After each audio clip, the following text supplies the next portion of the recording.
السلام علیکم۔ یہ ہم آج مجوتر مظفر آباد آزاد کشمیر میں ہیں۔ یہاں یہ کھیت دکھائی دے رہا ہے آپ کو، یہ کھیتی باڑی ہو رہی ہے۔ گزشتہ دنوں یہاں موسم سرما کی بارش ہوئی تھی، جس کی وجہ سے زمین میں نمی آئی ہے اور یہ اب کاشت کرنے کے قابل ہو گئی ہے زمین۔ نمی آپ کو دکھائی دے رہی ہوگی۔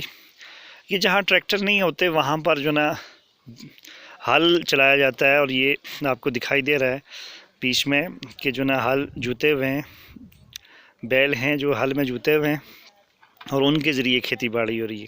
یہ آزاد کشمیر کے بالائی علاقوں میں جہاں 5000 فٹ کی بلندی ہو تو وہاں پر عموماً جو ہے نا سڑکیں نہ ہونے کی وجہ سے یہ ٹریکٹر نہیں آ پاتے، تو اس وجہ سے یہاں کھیتی باڑی صدیوں سے اسی انداز میں ہو رہی ہے۔ یہ آپ کو جو منظر دکھائی دے رہا ہے، اس میں حافظ قاری ادریس عباسی صاحب یہ جو نا مجوتر میں اپنی زمین ہے ان کی، جس جگہ پہ ہیں جہاں پر، وہاں جو ہے یہ کھیتی باڑی کر رہے ہیں گندم، اور جو نا یہاں جو کہ کاشت ہو رہی ہے۔ آگے جو نا بارشیں مزید ہوں گی، جس کی وجہ سے جو نا نمی پھر آ جائے گی، زمین قابل کاشت ہو جائے گی۔